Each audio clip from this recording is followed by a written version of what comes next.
nueva clase de cálculo. En esta oportunidad vamos a introducirnos en el tema de funciones matemáticas.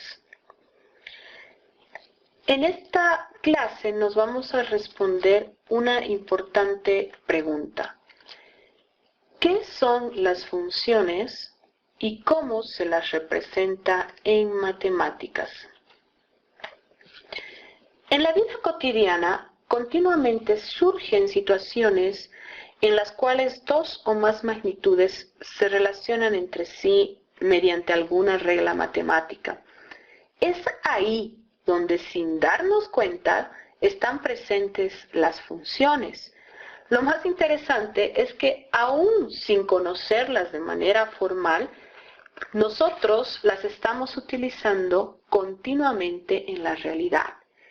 En esta clase vamos a aprender uno de los conceptos quizás más importantes de toda la matemática, el concepto de función. Esta es una de las herramientas más utilizadas en el análisis económico. Casi todos los modelos macroeconómicos y o microeconómicos utilizan las funciones para modelizar la teoría y las relaciones funcionales. Veamos un ejemplo. Cuando los economistas queremos modelizar el comportamiento de las familias como consumidores, rápidamente nos viene a la cabeza el modelo del gran economista británico John Maynard Keynes.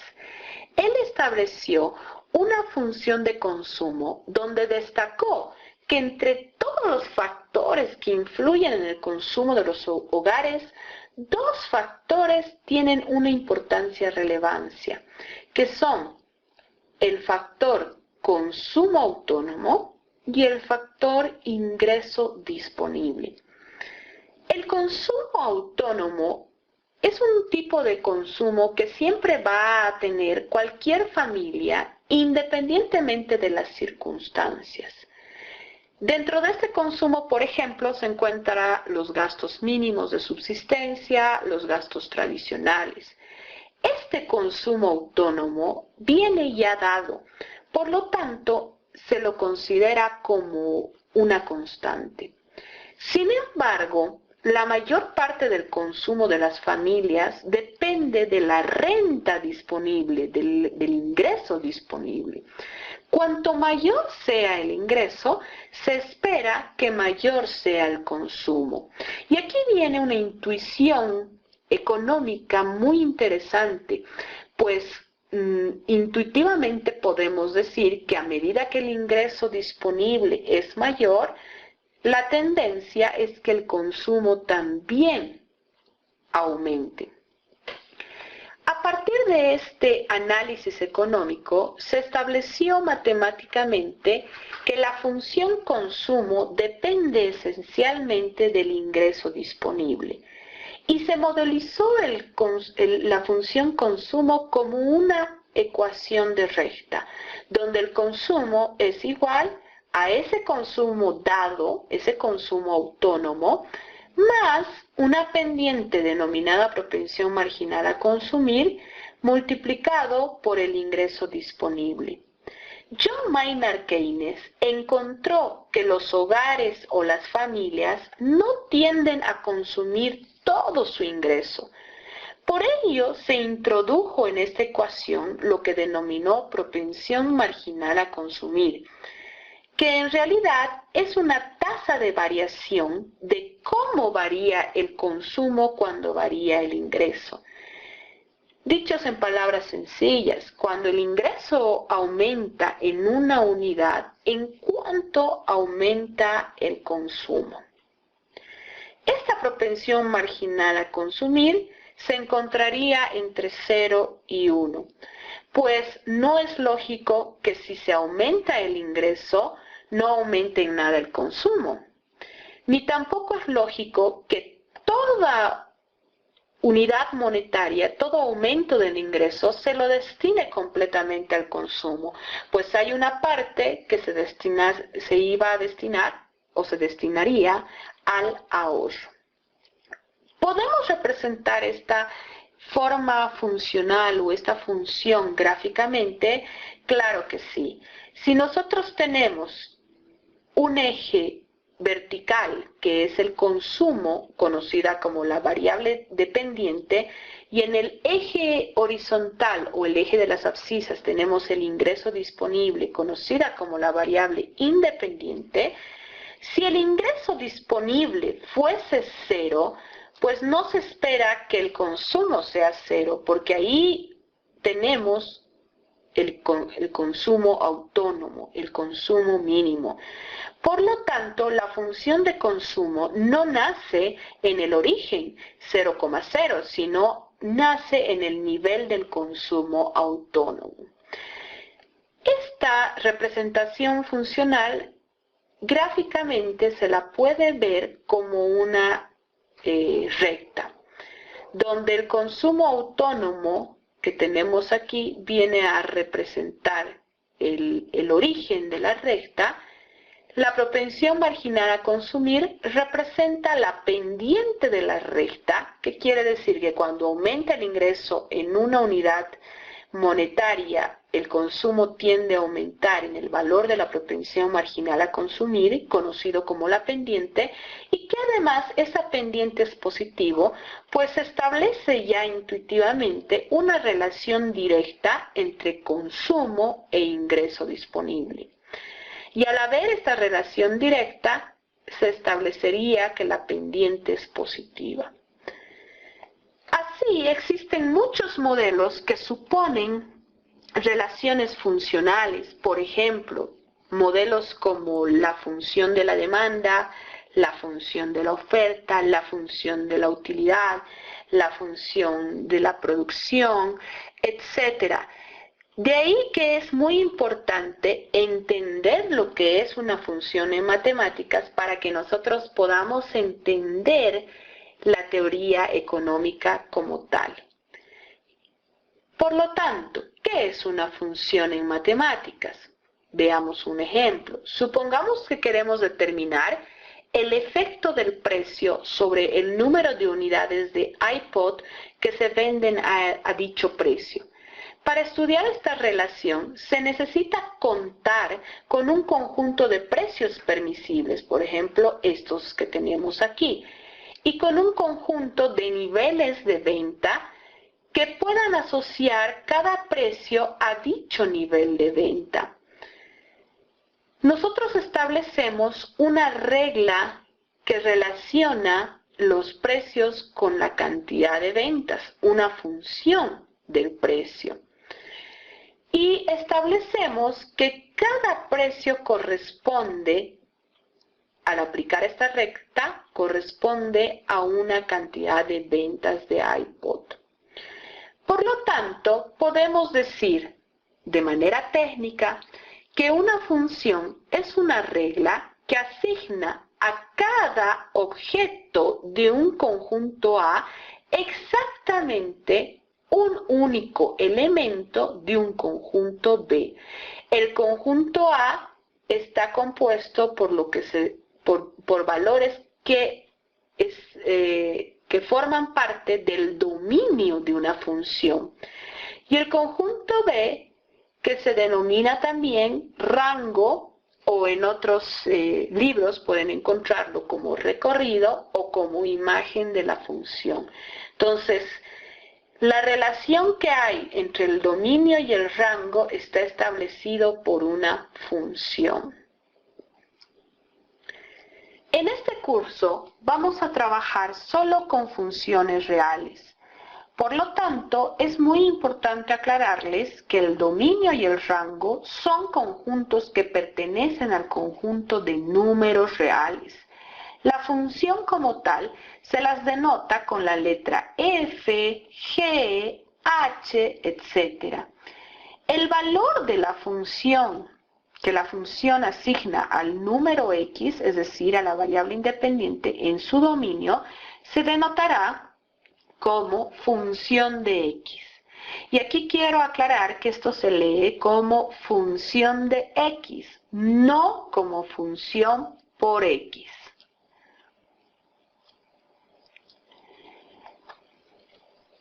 Por lo tanto, una definición formal de función es la siguiente. Una función f de x es una regla que se le asigna a cada elemento de un conjunto A, que es el dominio, para hacerlo corresponder con un único elemento de otro conjunto B, que es el rango. Es muy importante aclarar que la función y va a ser válida siempre y cuando x pertenezca al dominio y y pertenezca al rango, recorrido o imagen, donde el conjunto del dominio y el conjunto del rango son subconjuntos de los números reales. Por eso nosotros denominamos a las funciones como funciones reales, porque van de números reales hacia números reales. Obviamente hay funciones que no pertenecen al conjunto de los números reales. Por ejemplo, las funciones donde se tiene un dominio que pertenece al conjunto de los números complejos y un rango que pertenece al conjunto de los números complejos. Pero en este curso nos vamos a abocar exclusivamente a funciones que son reales.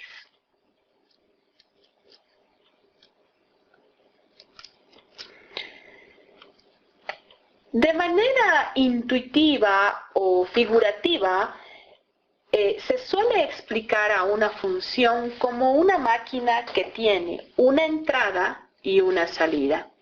La función f de x es una máquina que recibe un número de entrada, un valor x, que pertenece al dominio, y que después de transformar ese número a través de una regla matemática, devuelve un valor y que se introduce al denominado rango de la función. Es muy importante aclarar que para que esto sea catalogado como una función, debe cumplirse que para cada valor x de entrada, solo puede haber un único valor de salida. Veamos un ejemplo. Supongamos que la máquina ha sido configurada para tener la siguiente regla. Función de x es igual a x más 1. Por lo tanto, cuando entre un valor x del dominio, va a salir un valor y que corresponde a x más 1 del rango. Por ejemplo, si entra el 1, nos va a devolver la máquina el número 2 después de operar o aplicar esta regla. Si entra el valor menos 2, nos va a devolver la máquina el valor menos 1. Y aquí nos podemos dar cuenta, ¿qué valores de x pueden entrar? Pues pueden entrar absolutamente todos los valores reales, desde menos infinito a más infinito, porque con todos los números reales esta función puede operar. Por lo tanto, el dominio corresponde a todos los números reales. ¿Y qué valores de salida nos puede devolver? Bueno, la máquina nos puede devolver cualquier número real que esté entre menos infinito y más infinito. Por lo tanto, el rango corresponde a todos los números reales. Veamos otro ejemplo. Supongamos que la función que ha sido configurada en esta máquina es 1 partido por x. Entonces, entra un valor x del dominio y sale hacia el rango el valor 1 partido por x. Si entra el valor 1, pues la máquina nos devuelve 1. Si entra el valor menos 2, pues la máquina nos devuelve el valor menos 1 medio. Y aquí una pregunta, ¿qué pasa si entra el valor 0, el número real 0? Si entra el valor 0, pues la máquina no va a poder operar, porque si nosotros reemplazamos 0 en esta función, 1 partido por 0 no está definido en matemáticas, no existe. Por lo tanto, la máquina no puede operar con el número real 0. Esto implica que nosotros entendamos que el dominio son todos los números reales excepto el cero, no forman parte del conjunto del dominio el cero, porque no puede entrar el cero. En cuanto al rango, también podemos ver que esta función jamás va a valer cero, pues para que sea cero, el numerador tendría que ser cero, y cero dividido entre cualquier número nos daría cero. Pero eso nunca va a suceder, pues el numerador ya está definido como la unidad. Por lo tanto, el rango son todos los números reales excepto el cero. Y aquí podemos ya ir viendo cómo se van restringiendo los dominios y los rangos de acuerdo a la forma funcional que nosotros tenemos. Por lo tanto, una función como 1 partido por x es válida o está definida siempre y cuando x sea distinto de 0, porque la división entre 0 no está definido en matemáticas. Recordemos entonces lo siguiente. Una función expresa la idea de que una cantidad depende o está determinada por otra u otras cantidades. Aquí tenemos algunos ejemplos en economía. Por ejemplo, la cantidad demandada de un bien Y depende del precio P de dicho bien. El costo de transporte depende de la distancia de recorrido. El costo de publicar un aviso en el periódico depende de la cantidad de palabras que tiene el texto.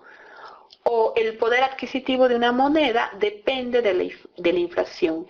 Y así podemos encontrar miles de ejemplos en la economía que nos muestra la importancia que tienen las funciones como medio de representación de las relaciones económicas en general. ¿Cómo representamos una función? Existen fundamentalmente 3 formas de representar una función. Primero, la podemos representar de manera numérica, mediante el uso de las tablas de valores. La podemos representar visualmente a través de una gráfica. Sin embargo, aquí quiero aclarar que solo podemos representar a través de una gráfica funciones que tengan hasta 2 variables explicativas x. Modelos multivariables donde haya más de 2 variables x que expliquen al modelo ya no se podrán representar de manera gráfica, pues tenemos la limitante de que nosotros podemos graficar hasta 3 dimensiones. Y una tercera forma de representar una función es la forma algebraica. Es decir, podemos expresar una función a través de una ecuación o a través de una fórmula matemática. Veamos un ejemplo. Aquí tenemos una tabla de valores que nos dice que para el valor menos 1 nos devuelve un valor y menos 5. Para el valor 0 nos devuelve un valor y menos 3. Para el valor 2 nos devuelve un valor y 1. Y esta función se puede seguir extendiendo para diversos valores de x, donde x representa el dominio y y representa la imagen, recorrido o rango. Si nosotros graficamos esta tabla de valores, nos vamos a encontrar que corresponde a una recta. Por ejemplo, cuando x es 0, y es menos 3, aquí tenemos un punto. Cuando x es 2, y es igual a 1, aquí tenemos otro punto. Si nosotros unimos estos 2 puntos, nos encontramos que esta función se puede representar gráficamente a través de esta recta. Y finalmente podemos expresarlo de manera algebraica a través de la siguiente ecuación. Y es igual a 2x menos 3, que correspondería a la ecuación de esta gráfica y que correspondería a esta tabla de valores. Esta es conocida como una función lineal y como ustedes pueden ver, podemos tener 3 formas de representar una función: a través de una tabla de valores, a través de una gráfica y a través de la ecuación de esa función. Bien, la próxima clase vamos a ver las clases de funciones que tenemos. Vamos a hablar también de algunas características importantes de las funciones. Espero que esta clase haya sido de utilidad para que ustedes conozcan y entiendan la importancia que tienen las funciones en la economía. Muchas gracias. Nos vemos próximamente en un siguiente video.